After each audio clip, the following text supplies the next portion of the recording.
मानते हैं, लेकिन जब सगुण रूप में वो ब्रह्म आ जाता है और जब वो लीला करता है तो बड़े बड़े उसके चक्कर में आ जाते हैं।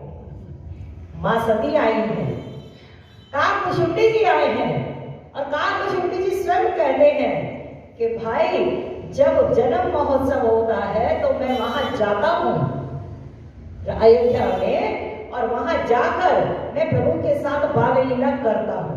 मैंने देखा कि वो मालपुआ लेकर मेरे आगे आगे आते हैं, और जब मैं थोड़ा सा उनके पास पहुंचता हूं तो वो एकदम डर के पीछे हो जाते हैं, और फिर उसके बाद पीछे मुड़ के देखते हैं कि वो मेरे पास आ रहा है कि नहीं आ रहा है। और जब मैं उनकी झूलन खाने जाता हूँ तो जोर जोर से खुश होते हैं, और जब खुश होते हैं तो फिर मैं थोड़ा पीछे और आगे जाता हूँ तो रोने लग जाते हैं।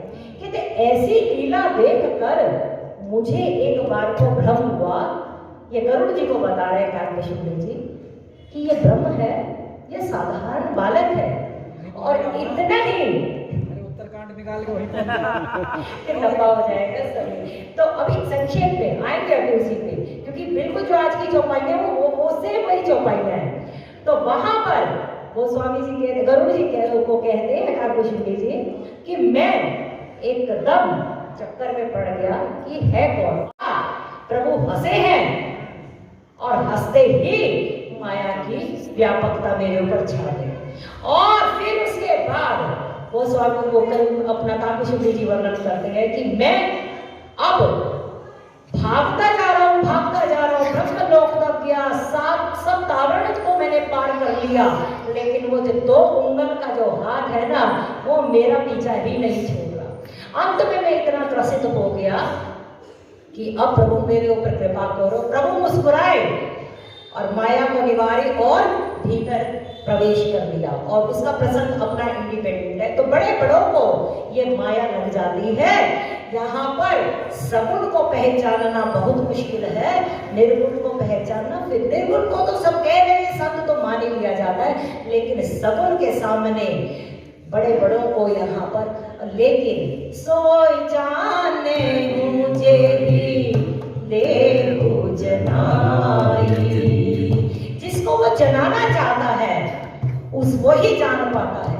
और फिर क्या होता है, जानत तुम ही होई जाई, तुम्हारी कृपा तुम ही रघुनंदन, जानत भगत और चंद। आपकी कृपा से ही प्रभु आपको जाना जाए। कोई काली गाड़ी के शीशे करके जा रहा हो, जिसके शीशे काले हों, तो हम तो उसको नहीं देख सकते ना, लेकिन वो तो हमें देख सकता है। लेकिन अगर वो कृपावश उस शीशे के, उसको गाड़ी के शीशे को नीचे कर दे तो हम भी उसको देख सकते हैं। ऐसे ही बिटप कोट देखत रघुराई, परमात्मा इस संसार रूपी वृक्ष, गीता में इस संसार को वृक्ष बताया है पीपल का, इस वृक्ष के पीछे से, इस माया रूपी वृक्ष के पीछे से परमात्मा सबको देख रहे हैं, लेकिन हम उनको नहीं देख पाते। इसीलिए तो हम पुकार करते हैं कि जरा सामने तो आओ चलिए, चुप चुप चलने में क्या राज है, तुम चुप ना सकोगे परमात्मा, मेरी आत्मा की ये आवाज है। क्यों हम तुम्हें चाहे तुम नहीं चाहो, ऐसा कभी नहीं हो सकता। पिता अपने बालक से बिछुड़ के चैन से कभी नहीं सो सकता।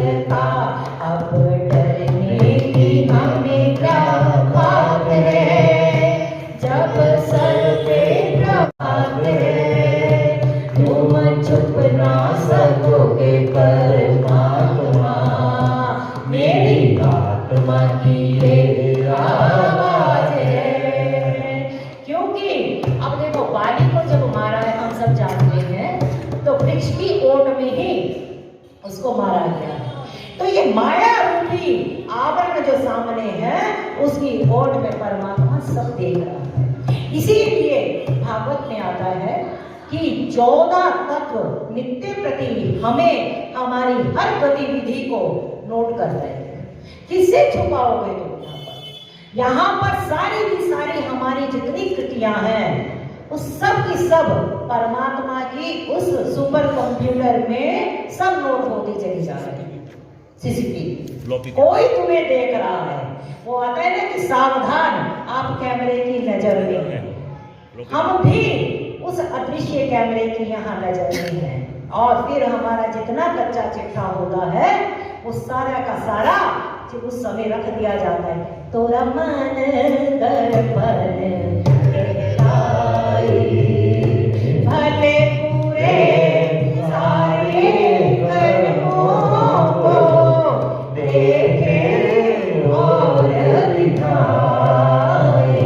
तोरा मन दर्पण कहलाई, तोरा मन दर्पण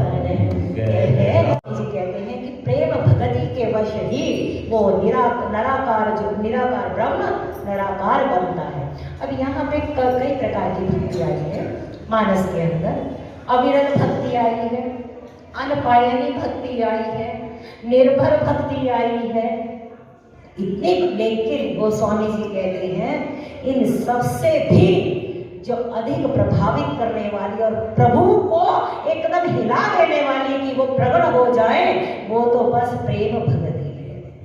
क्यों गोस्वामी जी उत्तरकांड में कहते हैं, प्रेम भक्ति जन बिनु रघुराई, अभियंतर मल कबहु ना जाए। ये जो भीतर में हमारा मल पड़ा है ना, कलुषता पड़ी है, इतना हम जितना मर्जी सत्संग सुन ले, लेकिन भीतर मौका आने पे, जो स्वामी रामकृष्ण परमहंस भी कहते हैं, बिल्ली को कटरे पे बैठाओ, उसका पूरा श्रृंगार कर लो, उसको साड़ी पहनाओ, उसको बिंदी लगाओ, उसको पूरा श्रृंगार करके उसकी आरती भी उतार लो, लेकिन उसकी सभ्यता तभी तक है जब तक उसको चूहा नहीं दिखता।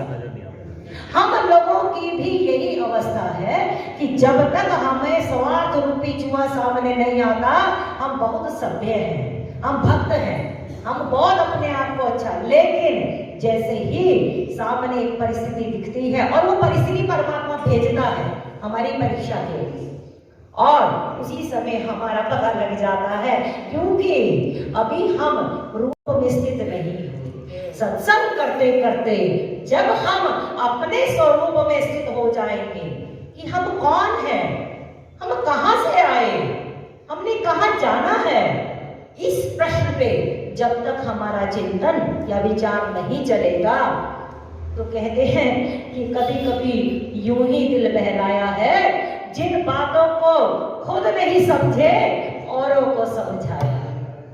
हम लोग अपने अपने स्तर पे खुद अपने मन का चिंतन करें कि हम कौन हैं, को हम, हु एम आई, मैं कहां से आया हूं।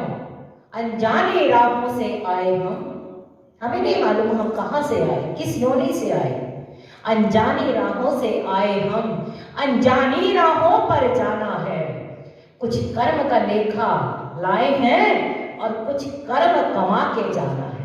यहां हम कुछ ऐसा अपना कर जाए कि आगे के लिए जो हमारी यात्रा है वो सुखद रहे। स्वामी राम सुखदास जी बहुत सुंदर हमें एक संकल्प देते हैं, और गीता में भी ये अर्जुन का प्रश्न था, प्रभु मैंने भजन आपका सारी उम्र किया और फिर अंत में मुख में राम नहीं आया, तो मेरा क्या होगा? कहीं ऐसा तो नहीं ये सब किया कराया बेकार की माया मिली न राम, ना तो परमात्मा मिला और आपके पीछे मैंने सब संसार को भी त्यागा। तो इसका बहुत सुंदर गीता में भगवान कृष्ण ने कहा है कि मेरे भक्त का कभी विनाश नहीं होता। पर स्वामी राम सुखदास जी ने उसका कहा कि कोई बालक अगर, कोई व्यक्ति अगर चिट्ठी लिखता है और चिट्ठी लिखते लिखते लिखते उसको नींद आ जाती है, अब नींद आ जाती है और उसके बाद कुछ समय के बाद उसकी नींद खुलती है, तो वो जो चिट्ठी लिखेगा तो वो तो वहीं से शुरू करेगा ना जहां से उसने छोड़ा है।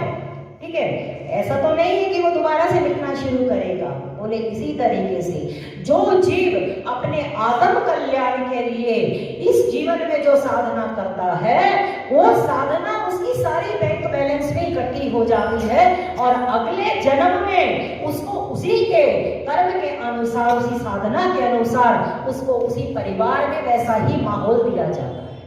क्या कहते हैं, एक चोली में फूल भरे भरे, एक चोली में कांटे, कोई कारण होगा, कोई कारण होगा। एक तो अंबानी के घर में बच्चा पैदा हो, एक गरीब में, तो जन्म में तो किसी का अधिकार नहीं ना, कोई कारण होगा। इसीलिए इस जीवन में जब तक शरीर अपना सही चल रहा है, परिवार की अनुकूलता है, अपनी इंद्रियां साथ दे रही हैं, अभी सब कुछ ठीक लग रहा है, तो जितना भजन कर सकते हैं उतना कर लो। अरे संसार की कमाई के लिए भी तो कितना हाथ पैर मारते हैं ना, कि मेरे को अच्छा सब सुविधा मिल जाए, मेरे को अच्छी नौकरी मिल जाए, तो हम कितना करते हैं। ऐसे ही अपनी आगे की यात्रा के लिए भी तो हमें कुछ सोचना चाहिए, वरना तो आए थे हरिजन लगे कपास। मूल हमारा यहाँ पर उद्देश्य, इस धरा पे हर जीव का ये उद्देश्य है कि वो अपनी आत्मा का कल्याण करे, और जिसने अपनी आत्मा का विकास और कल्याण किया वो ही सबसे बड़ी समाज सेवा और वही सबसे बड़ी ईश्वर सेवा है। अब हमें सत्संग करते करते धीरे धीरे ये प्रण करना है कि हम अपनी आत्मा का विकास करें, आत्मा का विकास करें, और विकास हो रहा है, इसकी क्या पैरामीटर है, क्या एक जिसको कहते हैं कि एक मापदंड है कि हम कैसे जाने कि हमारा विकास हो रहा है। मानस जवाब देते हैं, निर्मल मन जन सोहि पावा, मोहि कपट छल चित्र भावा। निर्मल मन हुआ या नहीं हुआ, ये दूसरे को नहीं पता चल सकता। अपने मन की मैं जानूं और तुम्हारे मन की अपने अपने मन को हम जाने। सत्संग करते करते हमारे हृदय में अब शुद्ध भाव आना शुरू हुआ, किसी के प्रति हमारी निंदा और द्वेष कम हुई, रोष कम हुआ, क्रोध कम हुआ। ये जब लक्षण अपने भीतर, परिस्थितियां तो आएंगी ही आएंगी। यहाँ पर बैट्समैन अकेला है, साधक है बैट्समैन, और बॉलिंग जो है ना वो लगातार फेंकी जा रही है, और बड़े से बड़े यहाँ पर बॉलर को यहाँ पर डाला जाता है कि किसी तरीके से ये आउट हो जाए, और हम हो जाते हैं। हानि हटी और दुर्घटना घटी। जाओ साधक की परिभाषा ही यही है कि जो सतत सावधान रहेगा वही साधक है। इसीलिए इस समय में जो हमें मिला है, चंद घड़ियां मिली हैं, जितने हम सावधान होकर अपने प्रति भी ईमानदार रहेंगे वही सबसे बड़ी ईश्वर की सेवा है। निर्मल मन हो जाए, कपट ना करें। कपट हम करते हैं तो वो कपट, कपिल मुनि कहते हैं माँ अपनी देवहूति से, माँ जब कोई व्यक्ति दूसरे के सामने कपट करता है, उससे द्वेष करता है, तो उसके हृदय में बैठा हुआ मैं बहुत दुखी होता हूँ, क्योंकि वो मुझसे द्वेष नहीं कर रहा है, वो मुझसे द्वेष कर रहा है। हम विष्णु को तो यहाँ प्रणाम करते हैं, लेकिन विष्णु के जो वैष्णव है, उस वैष्णव को तो हम नफरत कर रहे हैं ना, घृणा कर रहे हैं। तो परमात्मा, अब एक बार बताओ, एक माँ को क्या, उसके एक माता पिता को तो हम खूब पूजा करें, सेवा करें, उसका तो बहुत, उनको लड्डू खिलाएं, रसगुल्ला खिलाएं, बहुत सम्मान करें, लेकिन उन्हीं के सामने उन्हीं के बच्चों को हम दुत्कार दें कि तुम कौन हो, निकलो यहाँ से, तो आप खुद ही जानो, माँ बाप को अच्छा लगेगा? नहीं लगेगा। इसी तरीके से भगवान तो स्वयं कहते हैं कि सब मम प्रिय सब मम उपजाए, सब ते अधिक मनुज मोहि भाए। हमारा विकास हुआ आत्मा का, उसका एक लक्षण ये भी है, विष्णु को तो प्रणाम करें ही करें, साथ भी कभी ना कपट करें और ना ही उनके प्रति हम द्वेष भाव रखें। तो समझो कि मन हमारा निर्मल हुआ, आत्मा का विकास हुआ। धीरे धीरे बहुत ज्यादा बोलने की इच्छा न रही। एकांत में प्रभु का नाम जैसे ही समय मिले तैसे ही एकांत में जाकर अपना हरि का नाम भजने की इच्छा जागृत हो तो समझो सत्संग का असर आ रहा है। ये प्रभु की जो लीलाएं हैं इतनी सुंदर सुंदर, गोस्वामी जी कहते हैं यह चरित जे गावहि हरि पद पावहि तेन परहि भवतूपा। ये चरित्र जो मानस में या ग्रंथों में आए हैं, हरि के चरित्र को गाएं, सुने, गाइए, सुनिए और सुमरिए और उसी से ही जीव का कल्याण हो जाता है।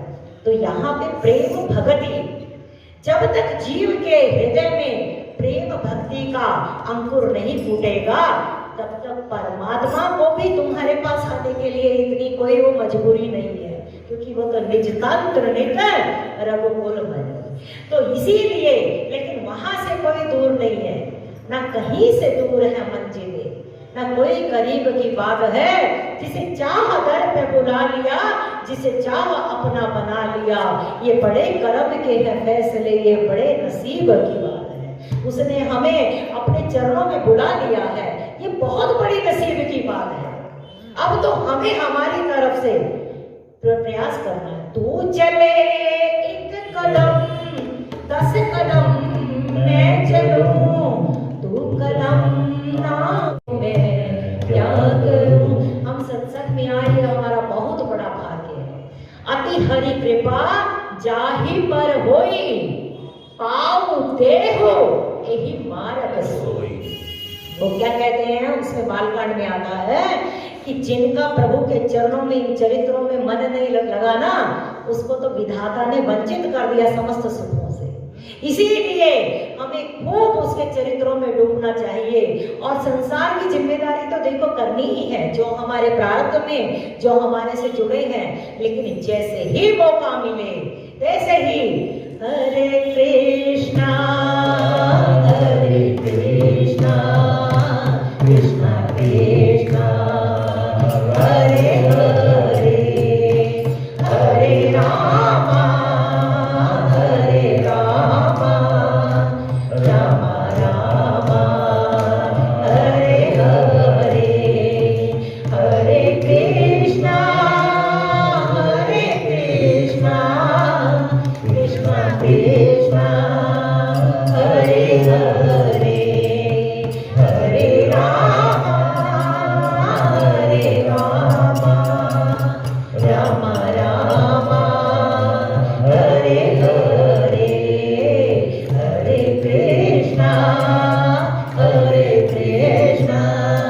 कृष्णा कृष्णा हरे हरे। जब तक प्रभु का नाम लेते हुए हमारे आंखों में आंसू ना आ जाए, रोमावली हमारी खड़ी ना हो जाए, तब तक समझना अभी सत्संग हमारा बहुत बहुत बहुत करना है। इसीलिए गोस्वामी की भक्ति के कारण आज वही निराकार ब्रह्म आज निराकार होकर कौशल्या की गोद में माधुर्य लीला कर रहे हैं। और आगे क्या कहते हैं, काम कोटि छवि श्याम कभी शरीरा, नील कांज बारिद गंभीरा। ओ स्वामी जी भगवान के छवि का अब रूप का वर्णन करने जा रहे हैं। अब ये जो बालक रूप में है, ये अभी छोटा सा बस चलना ही शुरू हो है, उस छवि का वर्णन भगवान की करने जा रहे हैं गोस्वामी जी। और कहाँ से शुरू कर रहे हैं, उनके चरणों से। क्या कहते हैं कि काम कोटि छवि श्याम शरीरा, प्रभु की जो छवि है करोड़ों करोड़ों कामदेवों को भी लज्जित करने वाली है। और कैसी, नील कंज, कंज कहते हैं कमल को, नील कमल के समान प्रभु का वर्ण है। और दूसरी उपमा बताते हैं बारिद गंभीरा। जो बारिद मैंने जो मेघ है, बारिश करने वाले जो मेघ होते हैं। मेरी एक फ्रेंड थी, हम लोग जब बैठते थे ऐसे ही थोड़ा सत्संग में, तो वो मेरे को, वो कृष्ण के उपासक थी, तो तो हम जब बैठे थे तो वो पीपल का पत्ता होता है ना, तो वो पीपल का पत्ता तो आपको पता है वो हिलता ही रहता है काफी पत्ता उसका, तो वो उसकी आंखों से आंसू बहते जाते थे और मुझे कहती कि देखो वो कृष्ण नहीं बैठा है, वो उसकी जो टांगे हैं वो हिला नहीं रहा, वो बोले जा रही है, रोए जा रही है। और मुझे ऐसा लग रहा था कि साक्षात उसको शायद वहां वो कृष्ण दिखता होगा। ये अपना अनुभव बता रही हूँ। जब ऐसी अवस्था आ जाती है तो प्रभु भी उससे दूर नहीं। और ऐसे ही भक्तों के साथ बैठकर हमारी भी भक्ति का थोड़ा विकास होता है। ऐसे लोगों का संग करें जिससे तुम्हारे भी प्रति, भगवान के प्रति भाव का वर्धन हो, क्योंकि प्रभु और कुछ नहीं, उनको भाव ही चाहिए। ईश्वर को प्रेम प्यारा है, माया ना प्यारी है। कोई लाख संपत्ति लाए, बिन प्रेम प्रभु ना पाए। एक प्रेम से फूल चढ़ा दो, वही संपत्ति सारी है। ईश्वर को प्रेम प्यारा है, माया ना प्यारी है। तो उसको जब लिखता था ऐसा कि कृष्ण देखो, कृष्ण ही का ही तो छोटा सा जो पाँव है वो हिल रहा है ना, तुम्हें नहीं देख रहा क्या? ऐसा करके जब बोलती थी आंखों से आंसू, और मैं तो उनकी ही छवि देखती रह रही थी। ऐसे ही गोस्वामी जी को भी और अब ऐसा भाव हुआ, उन्होंने अपने गुरु से पूछा, नरहरियानंद जी से, कि प्रभु आप राम के बारे में इतना आप बताते हैं, प्रभु बहुत सुंदर है। नव कांचन लोचन कांच मुख कर, कांच पद कांचारुणा, नौमि जनक सुधावरम श्री रामचंद्र कृपालु भज मन हरण भव भय दारुणम, नौमि जनकरम। गुरु जी आप कह रहे हैं भगवान तो बहुत सुंदर है, अनेकों कामदेवों को भी लज्जित करने वाले हैं, कैसे लगते हैं वो? उन्होंने कहा बेटा कमल देखा है कभी? कमल होता है ना नील कमल, उस जैसे लगते हैं। कहते मैंने तो नील कमल नहीं देखा, तू कहाँ दिखिए? उन्होंने कहा कि तुम देख नहीं पाओगे, क्योंकि वो सिर्फ और सिर्फ वो जो नील कमल है, जो अयोध्या के राजा थे उस समय, उनके महल की बगिया में ही दिखेगा। अब वो स्वामी जी को एक उत्सुकता हो गई कि मैं देखूं तो सही, क्योंकि उन्होंने कहा था कि करोड़ों नील कमलों को जब आप इकट्ठा कर लोगे, उसकी जो छवि बनेगी उससे भी सुंदर राम है। अब उन्होंने अब एक गरीब बालक को, कौन राजा के महल की बगिया में जाने थे। अब वहां से कहते हैं, ऐसी कथा आती है कि उनके जो बगिया थी उस पे तो चौकीदार लगे हुए, और वहां एक छोटा सा जो रास्ता होता है ना जहां से पानी की निकासी होती है, वहां से वो स्वामी जी ने बाल रूप में थे, जब छोटे ही थे, तो उन्होंने वहां से अंदर एंट्री मारी।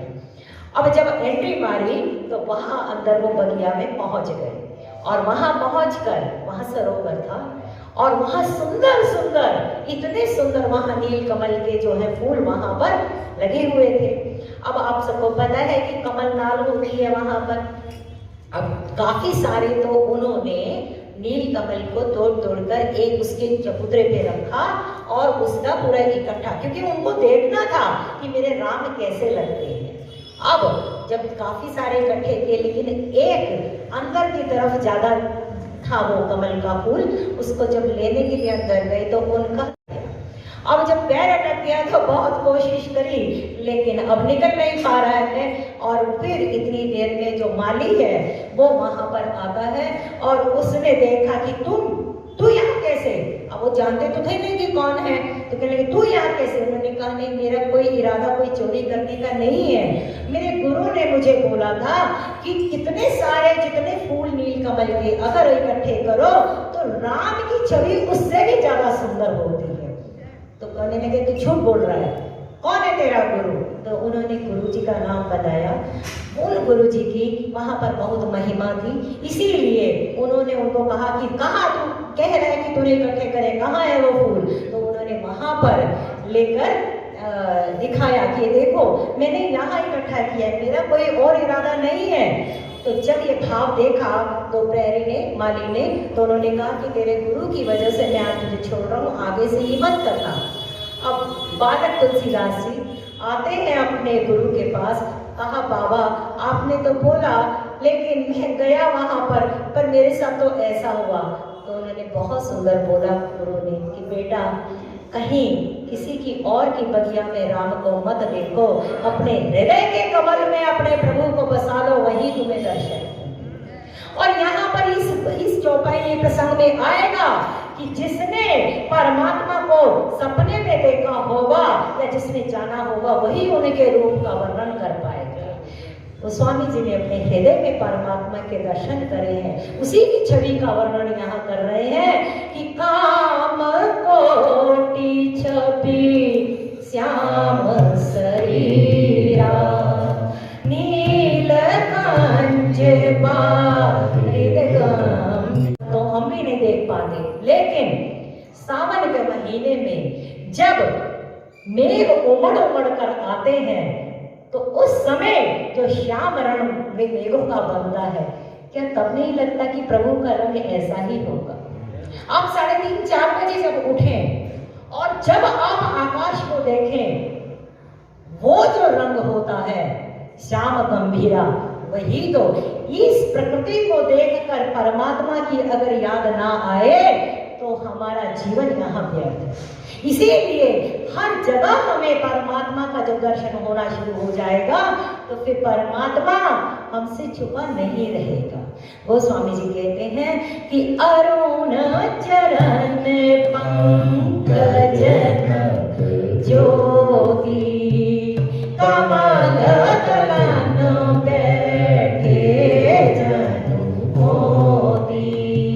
भगवान मान रूप में है और वो स्वामी जी क्योंकि चरणों के उपासक हैं, उन्होंने चरणों से ही उनका छवि का वर्णन करना शुरू किया है। प्रभु के चरण कमल कैसे हैं? अरुण चरण, अरुण का मतलब लाल रंग होता है। प्रभु के चरण जो है वो लाल रंग के हैं।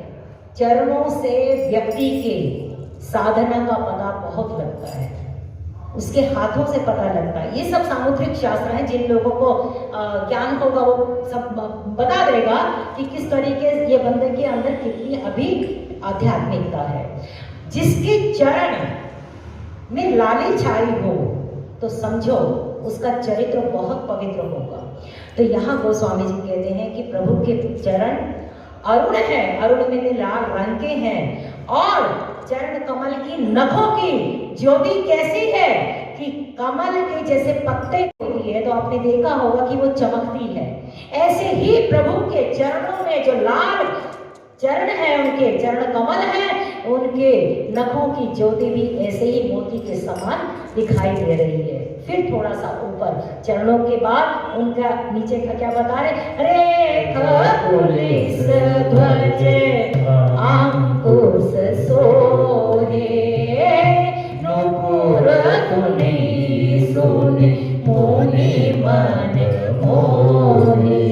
प्रभु के चरण कमलों के नीचे का तले का वो बताते हैं कि क्या कि प्रभु के चरण कमलों में उनके जो 4 वज्र ध्वज अंकुश ये उनके चरण कमल के अंदर चिन्हित है। देखो हाथ में भी होता है और वही रेखाएं हमारे पैर में भी होती है। जिसके पैर में बहुत अपना सब थोड़ा सा एक संकेत दे रही हूँ, जिसका थोड़ा सा पैरों के अंदर बहुत भंवर टाइप हो, ये समझना कि उसके पैर को चलना बहुत है, उसकी यात्राएं बहुत होती हैं।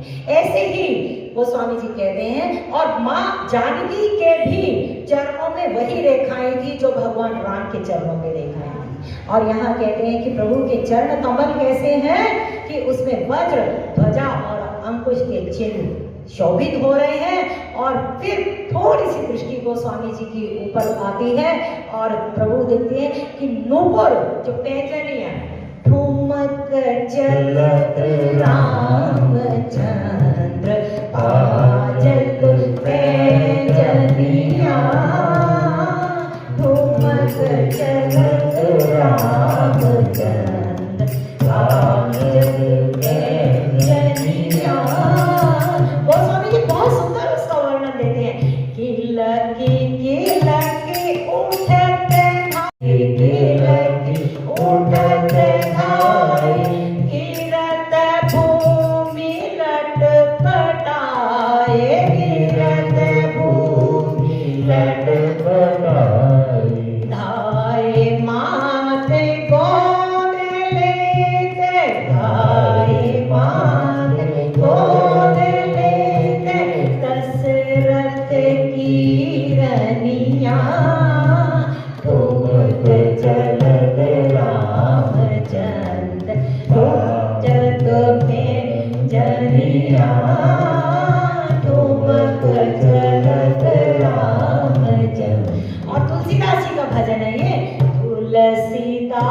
से अति आनंद तुलसीदास अति आनंद देख के मुखार बिंद देख के मुखार बिंद रघुबर की छवि समान रघुबर की छवि समान रघुबर छवि बनिया तुमक जलद रामचंद्र आजग में जनिया तुमक जलद रामचंद्र।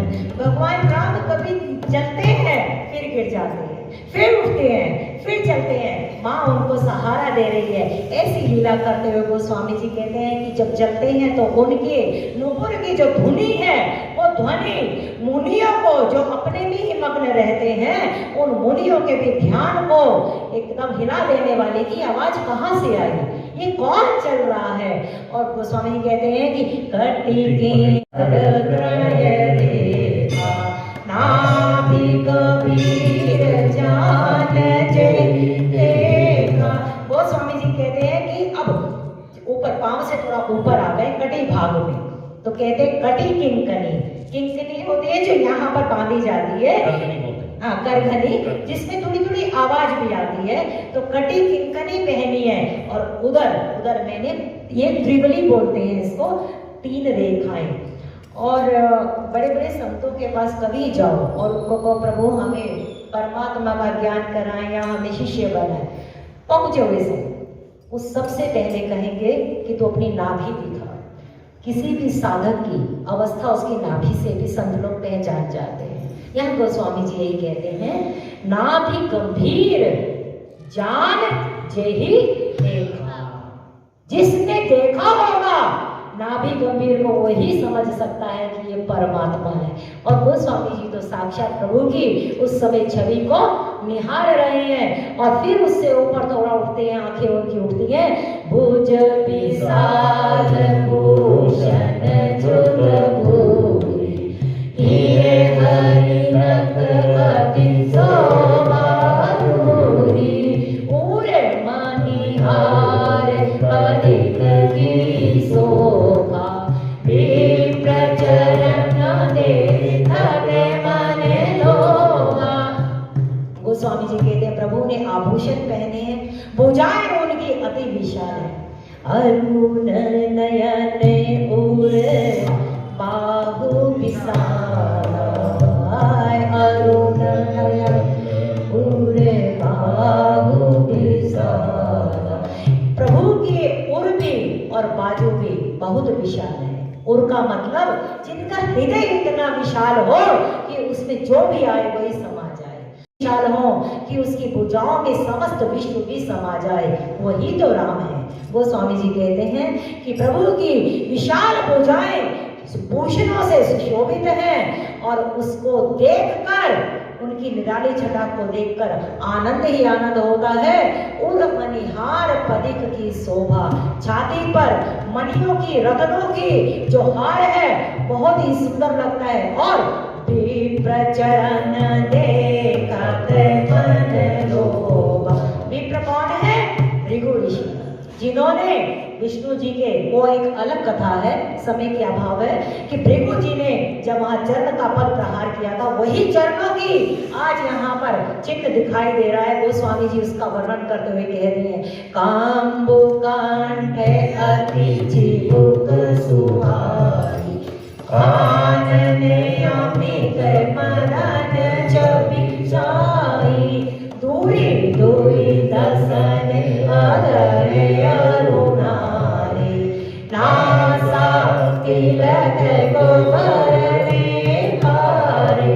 भुजाओं से ऊपर कंठ आता है। गोस्वामी जी कहते हैं प्रभु के कंठ जो है शंख के समान है, इतना सुंदर उनकी ठोड़ी है और मुख पर असंख्य कामदेवों की छटा छा रही है। और कहते हैं कि अभी दो ही दांत निकाले, और जो 2 दांत जिस एज में बच्चे निकालते हैं आप समझ लो गोस्वामी जी उसी अवस्था का वर्णन कर रहे हैं।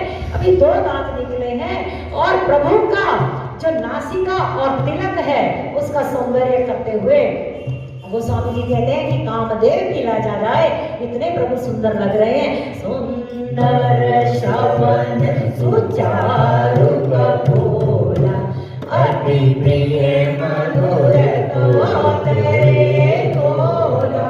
अब प्रभु कहते हैं सुंदर कान है प्रभु के, और गाल भी इतने सुंदर सुंदर है, और मधुर तोतले, बच्चा तोतला बोलता है, सब एक अभाव को आनंद ले कि मधुर और तोतला शब्द बोल रहे हैं और इतने प्यारे लग रहे हैं। और चिक्कन कच, कच बालों को कहते हैं, चिक्कन मैंने घुंघराल, चिक्कन कच कुंचित गबुआरे बहु प्रकार रुचि मात सवारे।